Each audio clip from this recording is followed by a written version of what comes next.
What is up, everybody? Welcome back to my YouTube channel. I have something that I'd like to talk to you guys about today, and that something is technically 8 somethings, because in today's video, I want to go over 8 things that I've learned throughout the 8 years that I've been on testosterone. So if you're new to my YouTube channel, hello, my name is Dakota. I am transgender. I transitioned from female to male. I started testosterone way back in, I believe it was October of 2017, which means this year, October of 2025, marks 8 years on testosterone for me. So I was like, you know what, why don't I just cover one thing for every year that I've been on testosterone? These are in no particular order. It's not as if number 1 coincides with my first year of testosterone. It's literally just, I picked 8 things that I think are still affecting me to this day, or that I have just learned over the course of my medical transition. If you guys are interested in seeing videos where I kind of dive more in depth about the month to month or the year to year changes that I experienced in the past, or if you'd like to see a voice comparison video or anything like that, you can go to my playlist called FTM videos on my channel, and I've got everything up there from, videos of me starting testosterone, videos of me doing my shot, videos of me comparing my voice, yada, yada, yada. It's all there on my channel, so go check that out if that's what you're interested in. But without further ado, let's go ahead and get into the video. And as always, thank you guys for watching. So the first thing that I'm gonna talk to you guys about, what I feel is kind of the most obvious thing, but it's something that I didn't really understand the gravity of when I first started testosterone, and I've kind of learned to appreciate it. Throughout my 8 years on T, I have come to learn that you cannot pick and choose what changes you get on testosterone. A lot of how your body changes and responds to testosterone has to do with your genetics, your dose, your application process. So whether you're doing patches or gel or injections or pellets, so on and so forth. You really don't have the liberty of saying, okay, I am taking testosterone because I want bottom growth, but I don't want body hair. I want a deeper voice, but I don't want facial hair. It doesn't work like that, unfortunately. So that was something that I had to learn over time, and I had to kind of come to terms with. And that actually segues directly into the second point that I wanted to bring up to you guys, which is the fact that you actually might not like all of the changes that you experience from taking testosterone. I've noticed, especially within the past maybe 2 or 3 years, I have become super hairy. My body hair has exploded over these recent years, where in the past years I was always pretty, I wasn't hairless per se, but it was pretty sparse on my chest and on my stomach, my back, my ass cheeks. That has completely changed. Chest and stomach hair doesn't really bother me. I actually quite enjoy the process of manscaping. However, I have a lot of hair growing on my shoulders and the back of my neck and my trap area, and then also just random really long hairs growing all over my back and on my lower back. A personal preference, I don't really like a lot of body hair on myself, but it is what it is. I cannot pick and choose what testosterone does to my body, as we covered in the first point. Third point is that dysphoria never really truly goes away. I kind of went into transitioning, and this is a personal flaw, but I went into transitioning with the idea of testosterone kind of being a miracle drug, and that's not the case. It does get better over time, I will definitely say that, but it never, at least for me personally, has ever fully gone away. And that's just something that you have to kind of navigate on a personal level, whether you got to find things that help you deal with that sort of dysphoria, whether it's going to the gym, dressing a certain way, acting a certain way, so on and so forth. I honestly, truly believed that being on testosterone, especially being on testosterone for such an extended period of time, was going to completely eradicate any source of dysphoria that I had.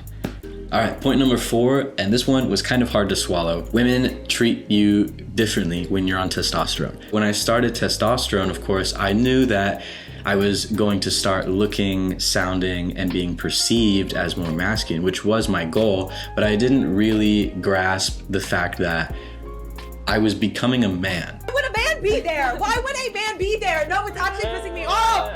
Oh my God, it pisses me off. Why would a man be there? Yeah, I don't really know how to explain it, but it's just you can kind of feel that there's this sense of distrust, which is completely and totally respectable and understandable given the things that women have to go through, that men put women through.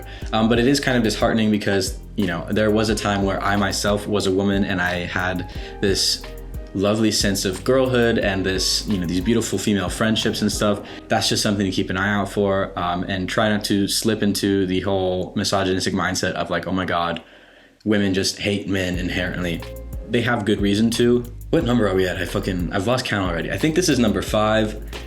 Testosterone changes the way that you feel your emotions. For me personally, I heard all the time before I started T that trans men say when they start testosterone, they start to feel really emotionally like flat or like emotionally numb. But the one thing that I heard from so many trans men was testosterone took away my ability to cry. Like I physically cannot cry now that I'm on testosterone. It hasn't given me like a flat effect, I would say. If anything, testosterone has made me more emotional, or at least more in touch with my emotions. I'm more aware of how I feel now, and that may have nothing to do with testosterone. That might just be personal growth and years of therapy. I feel my emotions more intentionally now. And as far as like, having difficulty crying or anything like that, I do feel like testosterone has made it harder for me to get to the point where I will cry. But once I hit that point and I actually do start to cry, it is 1,000 times harder for me to stop crying than it used to be before I started testosterone, or when I was still in like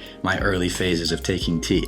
And I say this as if it's like really hard for me to meet that threshold. The smallest thing it could make me cry. I cried the other day over, I think it was that TikTok account, We Rate Dogs. They did an episode and I was literally crying over the dogs in that video. Like, again, I don't know if that's a testosterone thing, but it's just something that I noticed in the time that I've been on T. So all right, point number 6. This one is another one where I'm kind of like, I'm not really sure if this actually has anything to do with testosterone itself, as in like the drug itself altering my brain chemistry or whatever, or if it just has to do with the confidence that I've come to have throughout my time on testosterone. But my sexuality has changed while I've been on testosterone, and I feel more comfortable expressing my sexuality. Before I started testosterone, I was out as a lesbian. I was really only ever attracted to women. And then I kind of started to notice that I started to look at men more. But at the time, I never really had any interest in dating men. I would only really look at them through a physical sense. And I kind of equated it to the fact of like, the famous question of, do I want to be him or do I want to be with him? Does that make sense? Like, am I looking at this guy and do I find this guy attractive because I want to have his body, his hair, whatever it is? Or am I looking at him and am I attracted to him because I actually am attracted to him? That's something that I struggled with for a while. And then finally, I just became confident enough in myself to admit that I am bisexual. And so I am attracted both emotionally and physically to both men and women. And again, I'm not sure if that's something I can equate to testosterone or not, but it's just something that throughout my years while taking testosterone, I have come to discover about myself. Number 7, right? Number 7. Changes on testosterone never truly stop. Things just kind of slow down. So within the first, I would say like 3 months to a year, even a year and a half on testosterone, I was experiencing changes so quickly and they were so noticeable. I still notice certain changes. Like as I mentioned earlier, I'm getting a lot more body hair now. Even my facial hair has started to grow in faster and darker, and it just comes at a random time. It's not as consistent and it's not as frequent as it used to be, but I still do notice variable changes every now and then, which I think is just normal. This would happen even to a cis man as their body grows and as they age. I always kind of saw testosterone as something that, I would take for, maybe 5 to 10 years, and then I would have to stop taking it because I would have achieved the end goal of testosterone and I wouldn't experience any changes anymore. And then last but not least, the 8th point that I've learned throughout my 8 years of being on testosterone. This is something that I kind of already mentioned before, but it is that testosterone is not a one-stop shop. It's not a miracle drug. It is not going to fix everything that you think is wrong with you. Not that there's anything wrong with you. It's not going to turn you into this idealized version of what you think you should look like as a man. It's just going to make you a man. It's just going to turn you into a more masculine looking person. Whatever that means genetically for you, that's what you're going to look like. Testosterone changes your body in accordance to your genetic makeup, and it makes you look like the men in your life. So look at them. that's probably what you're going to look like to a certain extent. So yeah, those are 8 points that I've learned throughout my 8 years on testosterone. If you guys have any points that you've learned during your time on testosterone, or if you have any other questions or anything else that you'd like to hear from me, you can go ahead and drop those in the comments down below.